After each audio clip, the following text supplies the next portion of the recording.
who defeated him then. So, but a life well spent, a Nobel Peace Prize winner, Mm. yeah, Jimmy Carter found Mm. God, peace, democracy, global. And so, it's good to see stories like, I think Mm. last year, Mm. I think they were married for almost 77 years. 77 years. So, yes, 7 years. So, it's a nice story for spent, and definitely some Fuad, other good. I may Yeah. have to, reconnect with you. The line keeps breaking off, and I'm struggling to hear you clearly. Apologies. So please just be on standby as we reconnect with you. Thank you very much. Okay. All right. So that is Fuad Sahid. Still, he's still with us to, as we dig deep into the major stories that we have for this morning. A lot happened yesterday. A lot has happened over the weekend, anyways. And of course, yesterday on Political Roundtable, we did some sort of recap on 2024. A lot has actually happened in year 2024. We looked at the good, the bad, the ugly, and all of everything that went down in the political space, and even some socio-economic issues as well. And it was quite, a wonderful time that was had. And if you missed it, all you have to do is, just visit our socials, YouTube or Facebook, and search out the streaming video. And you can still, connect and see what actually went down yesterday, all of the discussion, all of the conversation that was had. You can still just, all you have to do is just visit our YouTube and our Facebook page, Mela 98.3 FM, to get all of the details of yesterday's show on Political Roundtable. All right, as we move on this morning, it's also very important that we just quickly, very, very quickly, take a look at what happened in South Korea. Very, very unfortunate incidents that happened. About 100 and okay, yes, about 170 something people lost their lives in a plane crash in South Korea. Very, very unfortunate, very painful one. The video has gone viral. You can watch, the video as the plane just went down. Oh, only Lord knows what may have been going through the minds of the people on board. There are two survivors, so the world at the moment is mourning with South Korea. With that very unfortunate, that's the worst, crash, plane crash issue that they have had. And this is South Korea, where about some decades ago they also had an issue as regards a boat mishap where 230 something students lost their lives. It was also an unfortunate issue. So a lot of world leaders at this time are commiserating with South Korea with that particular plane crash. It's just skidded off the runway, hit the wall, and that was it. There's not been any foul play that has been, connected, with this particular one, but it was just really, really, really, really unfortunate. They have said that it's flight engineers' failure to monitor or, challenge the captain. That's a lot that's been going on as regards what may have been the probable cause for the crash. Fuad? Yes. Okay, Can you hear yes. me now? Okay, yes. Better. Thank you. All right. All right. Well, I see you're talking about the aviation sector. Yeah, A lot the in South, time. no, the South Korea crash. Mm. Yes, So very, very unfortunate. before South Korea, there was Azerbaijan Yes, at the just airline, last week. Mm, just last week. And mm. I think yesterday evening, there was also the report of a KLM aircraft Oh, flight oh, really? that also had an engine failure. And I think, but there was no casualty. Oh, Nothing. okay. Oh, So, okay. but it was also scary to see that just a week after Azerbaijan, some few hours after the South Korean airline Mm, had crashed TB179 on board, there was also an incident with the KLM airline. mm, So mm, something is wrong somewhere in the mm, aviation sector. mm. As much as we don't like to speculate, but again, it's disturbing to see that in just 1 week, Mm-hmm. these are Three reported different, cases yeah. of Mm, three different scenarios. Very unfortunate one. South Korea 179, all lost their lives. oh, Azerbaijan, I think it was 38, mm, and we see videos of how these airlines crashed. I think the one yeah. of Azerbaijan, there are fingers that have been pointed out to Russia. So their surface to air missile defense system Mm, would have hit that particular aircraft, leading it to crash. But mm, again, it's a very sad one. It's very not so good December, for the aviation sector. Yeah. That's it, really. Like Socrates was telling me that someone had told him that these days marriages crash faster than airlines. You don't see airlines crashing like marriages. So you would rather board an aircraft than go into a marriage, just on the sidelines. But because you rarely have situations like this in the aviation sector. It's probably the safest means of transportation. If you understand what I'm saying. Yes. It's so disturbing to see this happen. True. Thank you very much, said Fuad. Well, time check right now is 7:52 a.m. Let us quickly run through the major stories on the front pages of our papers. Now we're moving on to the Punch newspaper, where the major headline reads, Nigeria-Niger border towns live in fear over brewing row. And we have a writer here that reads, communities in border states plead for peaceful resolution. Debunk Niger leaders' claim of French troops in Nigeria.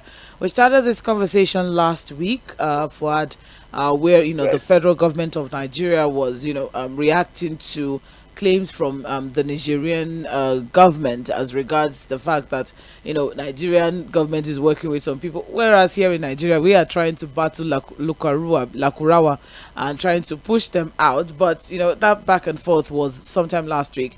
So what we have now is that residents of communities that in some states that share border with Niger Republic have been expressing fears over this spat between Nigeria and Niger.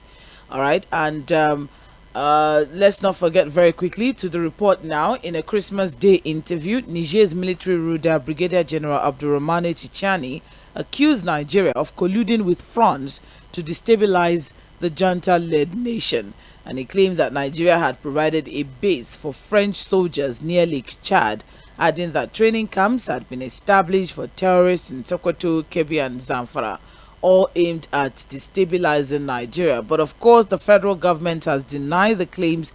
National Security Advisor Nuhu Ribadu describing the Tchiani's allegations as baseless and false. And they also have the Minister of Information, Mohammed Idris, said the allegations were unfounded and a diversionary tactic aimed at covering Tchiani's administration's failure. So as tensions between both Nigeria and Niger is soaring, residents of border towns in both countries now, in both Niger and Nigeria, have called for an urgent resolution of this row, expressing fears that it could truncate the peaceful atmosphere that they are living in at this time now. Well, I think the Nigerian government must tread carefully. This Niger matter, right from the period of the military junta taking over from the former democratically elected president of Niger. The response from the Nigerian government has been very clear. We are not going to have any real relationship with this military government. But we've also said that, look, if we look at the implications of not having any form of relationship with Niger, we probably have to, again, get a bit more diplomatic about it. I think we have about 7 states in the north bordering Niger. Yes. And it's not just 7 states. You also have situations where people of Nigeria have relatives, have family members. In fact, some of them also have members. Yeah, from Niger. Yeah. You can't even forget the immediate past president, President Muhammadu Buhari, who had also said that, look, some of his relatives are just across the border. So it means that apart from ethnic sentiments, religious sentiments, there are also economic sentiments, Sandra, tied to this relationship of Nigeria and Niger, especially these neighboring states, these border states. Because practically, there is a lot of trans-border relationship between Nigeria and Niger, especially with those communities. And what they are saying is that since the sanctions started, the closing of the borders, it has affected a lot of the commercial activities in these border areas. So again, it's just very important that we look at the situation more holistically and tread carefully when it comes to our response to this particular matter. Now, on the allegations by the head of the military junta in Niger, that France had been given a base close to Lake Chad, and that they have some of their soldiers here, who are now putting up some form of terror network to destabilize the government of Niger. I don't know, because the allegations look unfounded to me. It doesn't add up really, because he actually talked about the Okarago, that we are now making efforts to chase out of Nigeria. So if Nigeria is making all efforts, our military is doing everything it can to push out the Lakara group, how would then the Nigerian government again work with France to encourage a terror network to fight the military junta in Niger? It does not. But again, when it comes to deep state international politics, Sandra, it goes beyond what we come here to see on radio. There's a lot that is said that is unsaid, and there's a lot of that is unsaid that is said. And the more you look, sometimes the less you see. Like I said, when it comes to not just international politics now and diplomacy, I'm talking about the very deep, dark state international politics and diplomacy. So what I would say is that, look, we have chosen a position when it comes to international politics. It's our own interest first. We are non-aligned. And so on this same matter, I think that we should maintain that neutrality and only look at our own interest before any other interest. Not even the interest of France. You understand? It has to be the Nigerian interest first. And what's the Nigerian interest, Sandra? We are talking about West African neighbors, and it's important for us to pay attention to what is happening there.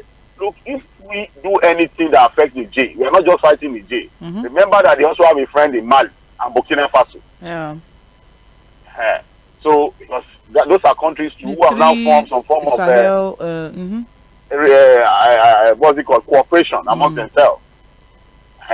So it's not just Niger that I'm seeing in this matter. I'm also looking at Mali. I'm looking at Burkina Faso. And whether we like it or not, the terror network in the Sahel region, if these three countries fail to help us tame them and take them away from having access to Nigeria, we're going to run into trouble, Sandra. If they decide to just open their borders, to allow the guys to overrun them and then have their way into Nigeria, we probably have a bigger problem to deal with. And the fact that, we have military guys who are running government in some of our neighboring countries. So it's just important that we pay attention to these things, to get a bit more diplomatic about it, look at this more holistically, and for every consideration, the Nigerian interest first. That's it. And also, with the delicate state of the fact that Nigeria also happens to, head the ECOWAS, the Committee of Heads of States and all, and the role that Nigeria has played in the West African bloc, I think people would ask questions as regards, that should speak volume as regards the power that Nigeria holds when it comes to community amongst the West African the nations. Anyways, what we have in the reports now is people are speaking out. You have here the Magaji of Bale in the Kudu local government area of Sokoto State, Mohammed Ilyasu, said, and I quote, "I have been the Magaji of this community for over 30 years, and I swear by the name of Allah, I haven't seen the French army in this place. I have never seen the Nigerian army here, not to talk of the French. I want to appeal to the government of the two nations not to involve the masses in their politics. We've been living peacefully with our neighbors in the Republic of Nigeria for years without any rancor. We don't want any problem with them, and we don't intend to have any. So they should please think of what to do and resolve it amicably." Questions have also arisen as regards, okay, if there is any French base, where is it located? Because what they said is, it's somewhere in, between these three states that they just keep mentioning over and over. And questions, okay, where is it? What is it? Shouldn't it be a question of, your military speaks to our military, or there is something that we are noticing, and then both countries come out and try to work things out? That question has also come up. We also have here a trans-border trader, who has also spoken up, has put out some blame games and said, lessons on survival strategies during the border sanctions on Niger Republic by ECOWAS. A large percentage of their trade and economy depends on Nigeria. This is the Nigerian talking now. Honestly, he's saying that Tijani made a reckless and substantiated allegation. I am sure good reasoning will prevail, and Nigeria will play its big brother role in Africa. So this, back and forth between whatever it is that Niger's president has, or whatever information that he may have as regards this. Intelligence, yeah. Exactly. The I believe that of Nigeria. I can't believe it though. Now. Desperate times for him, really. Things are not really working for them. So probably we'll just come up with all manner of things. But again, our Nigeria interest first. That's the most important thing. Let's just make sure our own interest is protected in all of these issues. All right. We also have here Ambassador Gidado Faru Mai Zandam described the development as a power play between the presidents of both countries. And he said, and I quote, that sincerely, between the people of Jibia, which is situated around the international border, especially Magama, where I live, and Niger Republic, especially Maradi, we have no differences. We look at this as a problem between President Tinubu and Tchiani. And we only heard about a foreign military base in Nigeria through the social media. We didn't see any foreign military personnel, here in Jibia local government area. All right. And these are residents from both Niger and Nigeria speaking out as regards most of them are relatives. They are family members. My village also happens to spill into similar, Benin Republic as well, and we have something similar. I have relatives just over the border into Cotonou, exactly. So this thing is totally understandable. But whatever it is, I hope that both governments would be able to resolve this, and there would not be any issue of having to bring in innocent civilians into this issue. Further details of that particular story is on the major headline on the front page of the Punch newspaper. We can get further details on page 2. And moving on very quickly now, it's 3 minutes past 8 and you are listening to Trends in the Papers on Mela 98.3 FM. Federal government sympathizes with South Korea as 179 die in plane crash. And the story is on page 9. Oh, apologies. The story is on page 13 of the Punch newspaper, so we can get further details there. We also have here on the front page of the Punch, Senate gets budget panel report on January 31st. And that's on page 9. Senate gets budget panel report on January 31st. All right, and then we'll also move on here. Nigeria gets World Bank $1.5 billion for subsidy removal and tax bills. This is quite an interesting story, and we're going to, also take a quick look at it. So, the World Bank has fully disbursed a $1.5 billion loan to Nigeria following the federal government's implementation of key reforms, which includes fuel subsidy removal and introduction of comprehensive tax policies.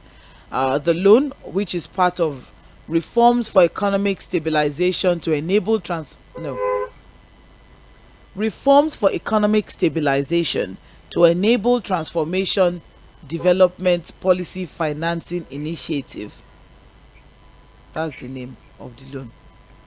Is among the fastest disbursements Nigeria has received, with both tranches released in less than 6 months. The loan itself was approved in June 2024. The first tranche was disbursed in July 2nd, 2024, and the second was disbursed in November 2024.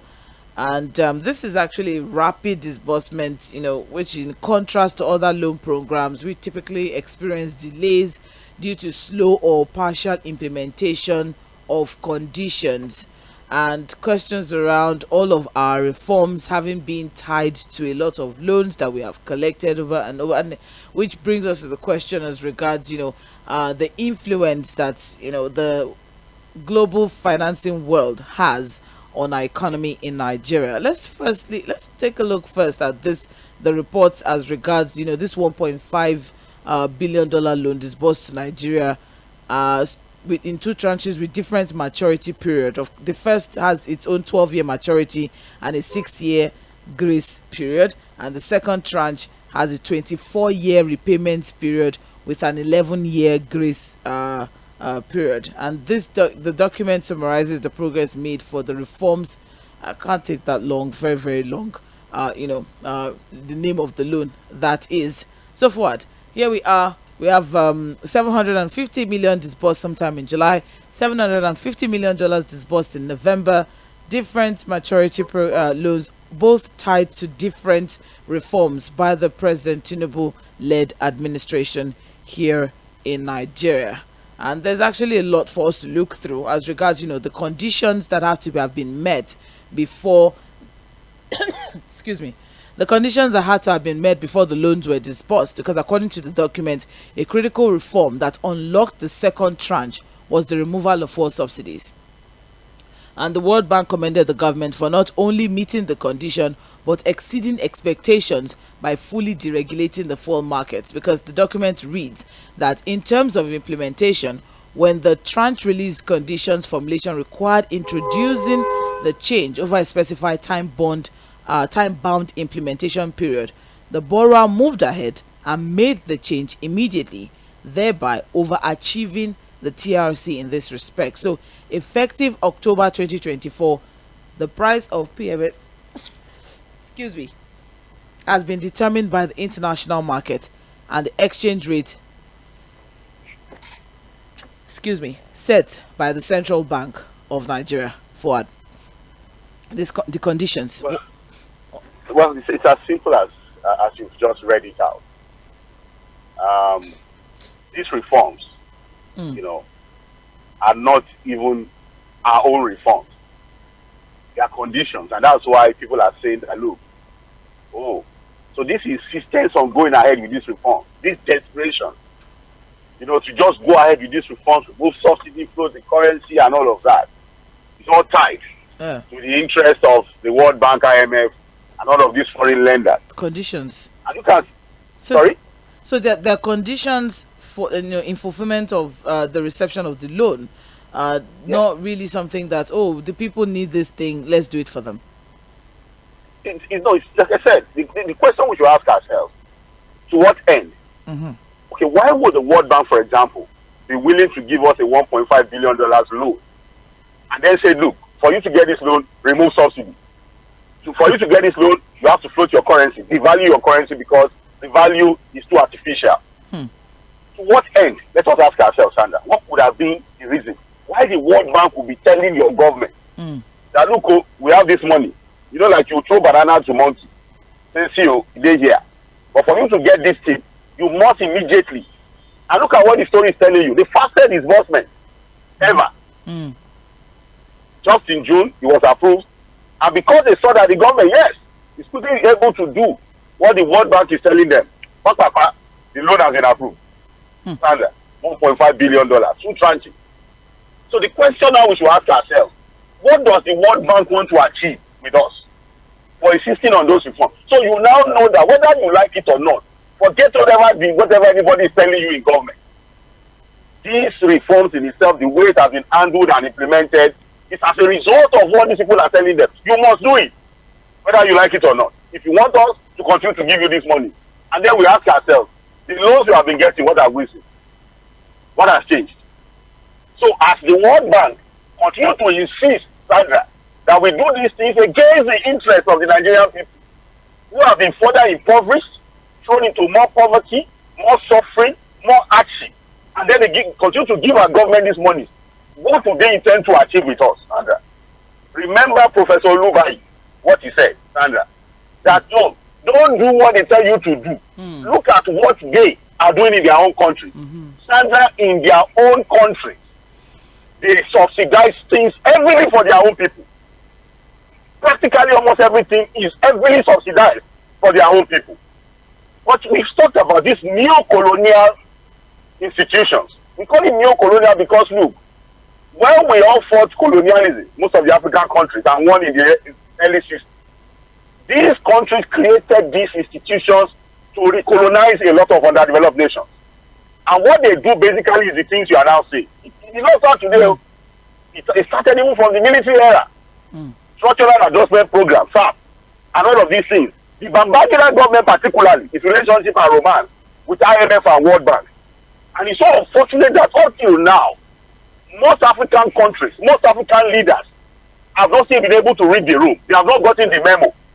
They are so indisciplined to even understand that these institutions have no interest They don't have your interest at heart.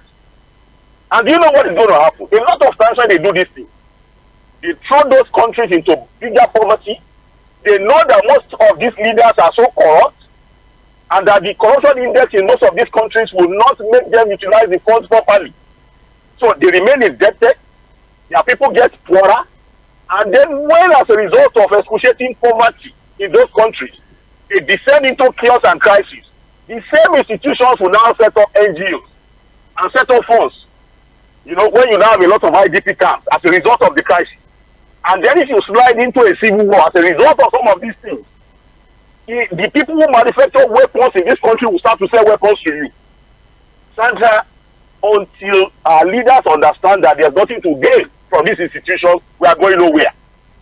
I keep saying it, and leaders who understand all these things, Africa will only develop if Africa decides to lock itself up and look for opportunities within. If we continue, look, more laws are going to come, but Sandra, because they are not so happy with us. Are you not reading the story? They're so happy. In fact, we have even surpassed their own expectations.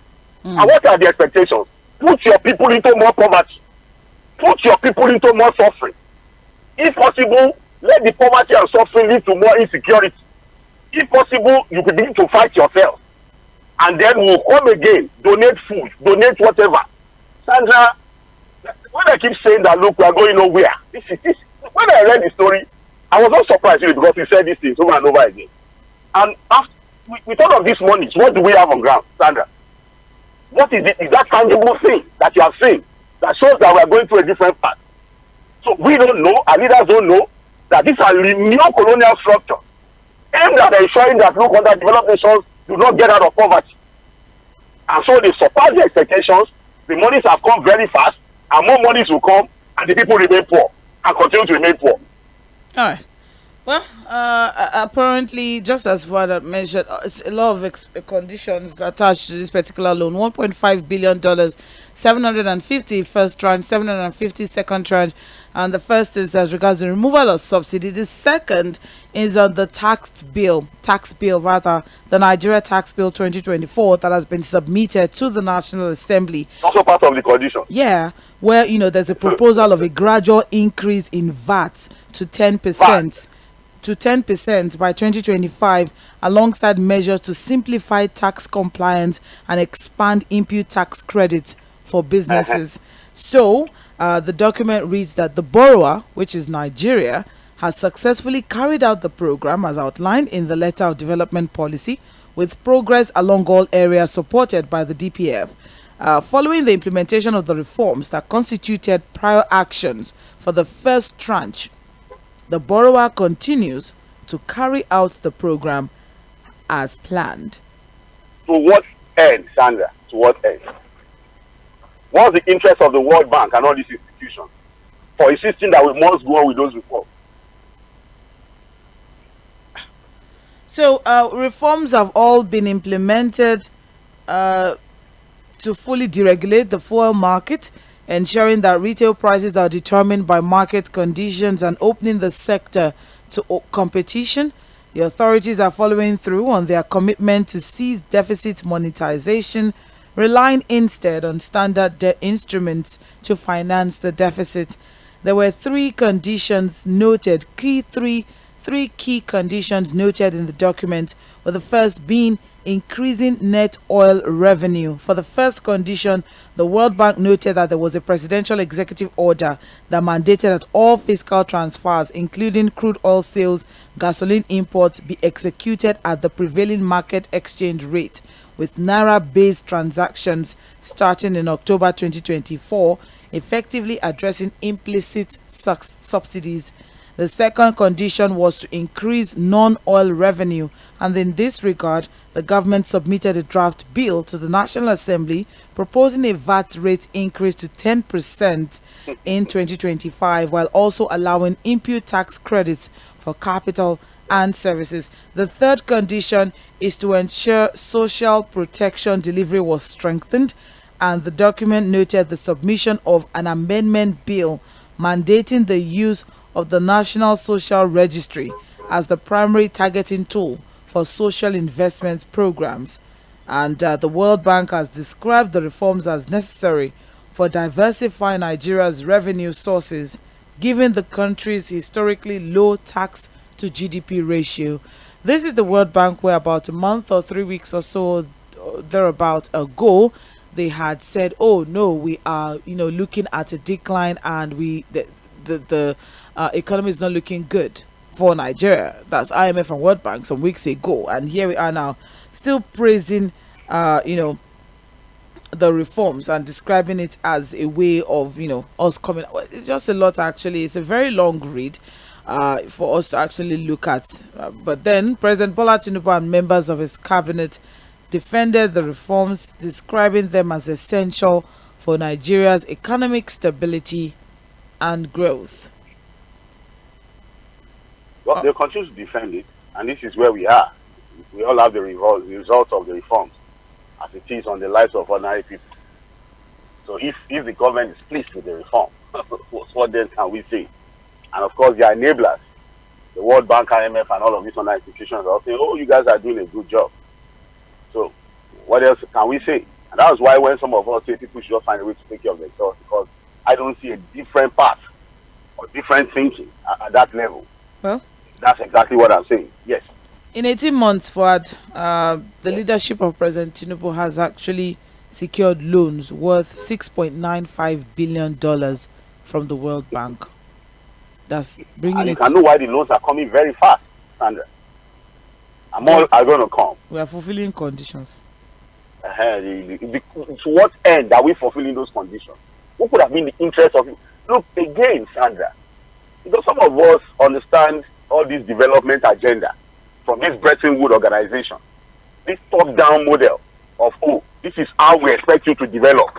These are the indices we are seeing. Without consideration for your own local peculiarities, Sandra.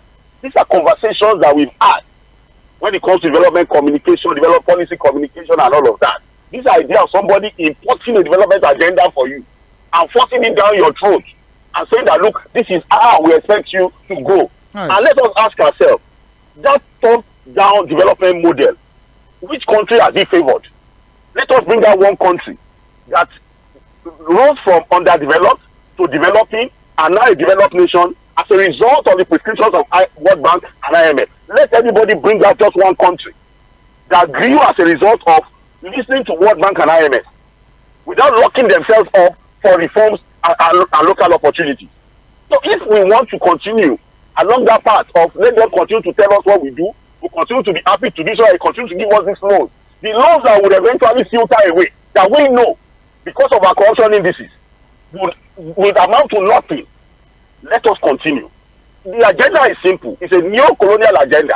And I think we have leaders who are willing to continue to accept it. So that's the reality of Nigeria. All right.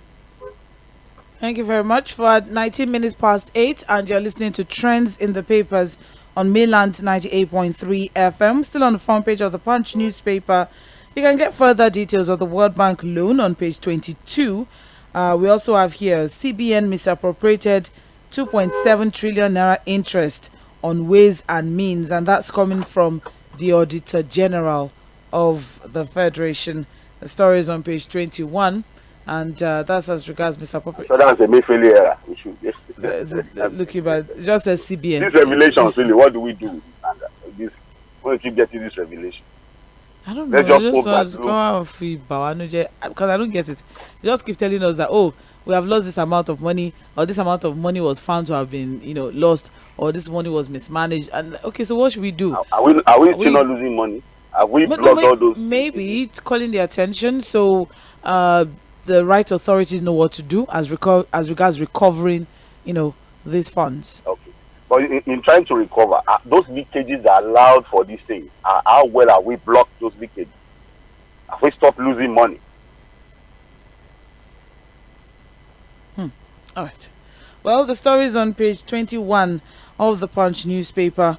And then finally, off the front page of the Punch, we have here, I brought you back to life politically. Wike slams Odili. And this is a back and forth that started over the weekend with a statement from former governor of Rivers Peter Odili when he said some things. But then let's see what we have here. The report is giving us stories on page 8 of the Punch newspaper, and the story is giving us the Minister of FCT Nyesom came down hard on ex-Rivers State Governor Peter Odili, describing him as a rent seeker and an ingrate for siding with incumbent Governor Sim Fubara.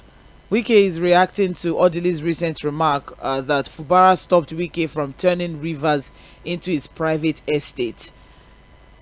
And Wike, who spoke at a special Thanksgiving organized by factional Speaker of the Rivers State House of Assembly, Martin Amaihule, at the Church of Nigeria, in Port Harcourt, Wike, who tagged Odili as an ingrate, narrated how he built a house for the former governor, adding that Odili also had some of his family members occupying positions in the Rivers government, turning Rivers State into his personal estate.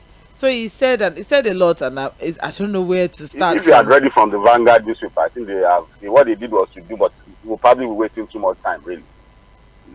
Quoting what they said and what they did not say. But the Vanguard was so detailed about what was said and what was not said, or what was said from this to the other person and what this other person said to this person. Oh well, Wike said a lot. I described Peter Odili as politically dead. That he was the one that revived him. He said Odili is a sycophant who would praise any government in power for pecuniary gains. Wike said he won't be shocked if Odili goes ahead to arrange a new wife for Sim Fubara. He also he said he recalled how Odili praised him to the high heavens when that's Wike, was governor, and he said Odili went as far as hanging Wike's portrait in all his rooms in his house, including his kitchen and his toilets. Wike described Odili as a rent seeker. He said an elder statesman should not be a trader and a sycophant all at the same time. Described Odili was quoted as we know, this Wike with a lot of drama and all, but he said a lot too. He said a lot. You know what, Sandra? Said too much, actually. Yeah, I'm with you. You think he has said too much? He never said anything. I'm sure. I to think that these things are said in church. Yes. And it's not the first time. At a Thanksgiving, where the focus should be on thanking God. And by Sağᴇᴜ said something on Political Roundtable yesterday that, look, in the past, before all of this shenanigans started, the places where political leaders are told the truth and are expected to be told the truth is when they go to religious houses. Whether you go to church or you are at the mosque, it is expected that our religious leaders use the opportunity to tell them the truth. But what do you get now? You go into those places, they know already that, of course, this Thanksgiving is all about money. So they really have no respect for where they are, whether it's a church or a mosque or any religious gathering. Because it's all about money, really. Everybody now watches money. So they go there and look at the things they are saying at the temple of where they are supposed to be sober. Begin to think about God and reflect on what life is, particularly when it comes to the divine order. And then it's about insulting this one in church. And it's not, like I said, even some of the mosques, some of the sermons we've had recently, when political leaders go there, you will know that it's not, because these are places where they are supposed to be told the truth about the nation. But no, we don't see that. It's also a collaboration. It's a conspiracy. The political leaders, the business leaders who are their cause, who help them to move monies around, and then the religious leaders too, who help them to divert the attention of the people from the real issues. So what they do basically is to tell the people that the problem in Nigeria is spiritual. Go and continue to pray. When we know that there's nothing spiritual about our problem. You understand? So what they do is that instead of the people focusing on their leaders and demanding for good governance, the religious leaders help them to tell them that let's continue to pray for them. It's God, it's God, it's not anything spiritual, Sandra. I don't know how many prayers they've prayed in the US today, or how many prayers they are praying in China and other places where things are working. So it's a conspiracy. And if you look at what Wike is saying, I think yesterday was one of the major conversations of Political Roundtable. but he had not responded, so we didn't even add his response to what we discussed yesterday. What we just did was to talk about Peter Odili's statement that, look, Fubara's fight against Wike has helped to stabilize the state and stopped one man from turning Rivers State to his personal estate. And so you encourage the governor to continue to do what he's doing, to use the resources of the state for the people. Whether we like it or not, we also know the story of Dr. Peter Odili. So we're not going to excuse him. We know how the Supreme Court issued a judgment of perpetual injunction that it should never be proved. It's still one judgment we are questioning up till today. How a court can order that, look, this person, don't ever probe him, Sandra.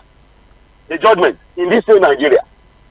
So it is not about the messenger now. Probably we'll just go with the message. Because even the same messenger in Dr. Peter Odili has his own issue on how he governs Rivers State. It's okay. But whether you like it or not, like Barrister Curtis was giving us the history of Rivers State politics yesterday, all these political leaders, from Nyesom Wike, from Rotimi Amechi, Celestine Omeya, Nyesom Wike, Uche Secondus, all of them, they have their roots, whether you like it or not, for Peter Odili. The same year Wike today was first appointed as a local government chairman by Dr. Peter Odili. His political journey started from there. But look at what he's saying today about the man that is supposed to be benefactor because they no longer agree on a matter. So he has to spill everything, spill the beans. And that's why when you're having a deal with Wike, you better be careful, Sandra. And that's why people are looking at Mr. President. This Wike that is your friend today. The day something goes south between the two of you, he's going to turn on you. And all the things you have done together, or you are doing together today, he will say it. But do you know what, Sandra? At the end of the day, let the political leaders of Rivers State continue to fight themselves. So far, that fight leads to development and good governance in Rivers State. So be it. They should fight more. They should even tell us more of the things they've done among themselves to the people's money. Imagine building a house for a former governor with the resources of the state. He also talked about donating about 500 million, Sandra, to a private university owned by Peter Odili. But we can review the lot too. As I said, he said a lot too, and it's not just as regards probably some humiliating words that he used against Peter Odili. He's also said he said a lot. Things that Do you know why he's not insulting Jonathan and the wife? It's because those ones have behaved themselves. They have not crossed his path. They've not said anything. If they mention anything. But do things really have to go sour just because people are no longer on the same page? I mean, the relationship really have to get this toxic just because What brought the relationship together before, Sandra? Do you think it was a relationship to give good governance to people of Rivers State? It was about the resources of the state. And this is what it brings. When that interest no longer aligns, they will tear themselves naked in the public space without any shame. Do you see any shame from what you are getting now, Sandra? Has it shown that they have any shame from every one of them that is speaking on this matter? It is because at the end of the day, there was nothing useful that brought them together in the first place, other than how to share the resources of the people. And now that their interests no longer align, they are not afraid or so ashamed to fight death in the public space. That's what you're saying. A lot was said. Some of them is not even good for radio, Sandra. It's good for you to go and read it in the paper. Please, just check it out. And I would advise that we also check the Vanguard edition. Well detailed in the Vanguard. Well detailed in the Vanguard edition of this particular story. That's all we can take this morning. Well, these are the major headlines on the front pages of our papers for this morning, from the Punch to Vanguard. And of course, the major headline on the front page of the Guardian newspaper: states spend more than they earn, and they are to further rely on FAC income. And that's on page 6 of the Guardian newspaper. We've always talked about, states going outside of the box, in trying to make some money for themselves. States generated, internally generated revenue within the states. That's what this report is looking at. And that's on page 6 of the Guardian newspaper. The states spend more than they earn, and now they have to rely on FAC income. And we also have here Lagos churches, mosques and nightclubs are to get noise permits. And Atiku faults full military honors accorded Tinubu's son.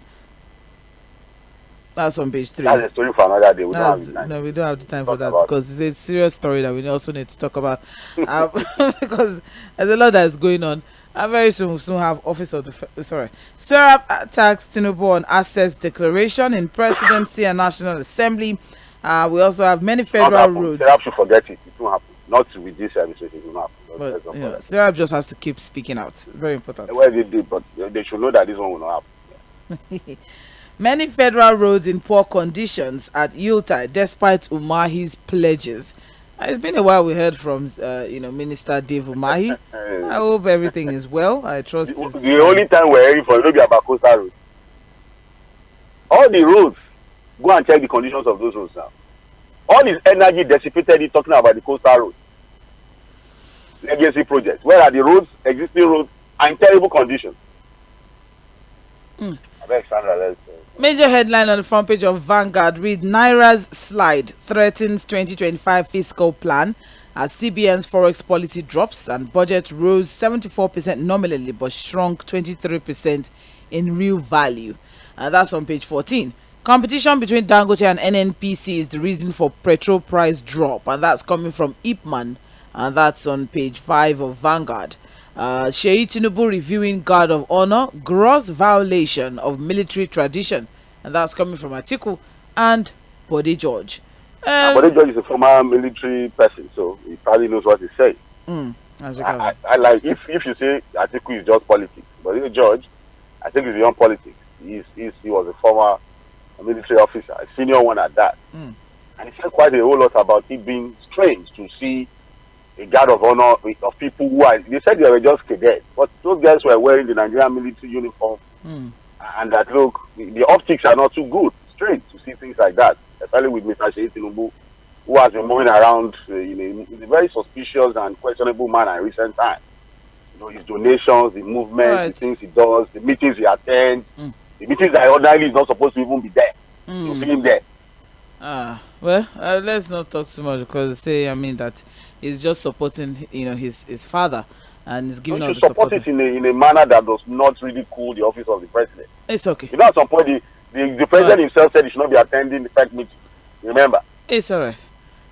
Speaking of Sheyi Tinubu, Femi Gbajabiamila, there was a video that also went viral. I said Femi Gbajabiamila, who is the chief of staff, current chief of staff to the president, said, he never said he wanted to become governor of Lagos State. And there's a video. Who didn't want to become governor? Gbajabiamila. He said Femi Gbajabiamila said he himself never said he wanted to be governor of Lagos State. Does he want to be? He has never said it, but is he interested? He never said he wants. He's just clearing the air. It's very important. But now, all right, so that's it for today on Trends in the Papers. We'll take a short break, and when we come back, we carry on the conversation on Mainland Focus. So we'll pick one or two major focal points, and you get to share your own thoughts. So stay with us. We'll be right back.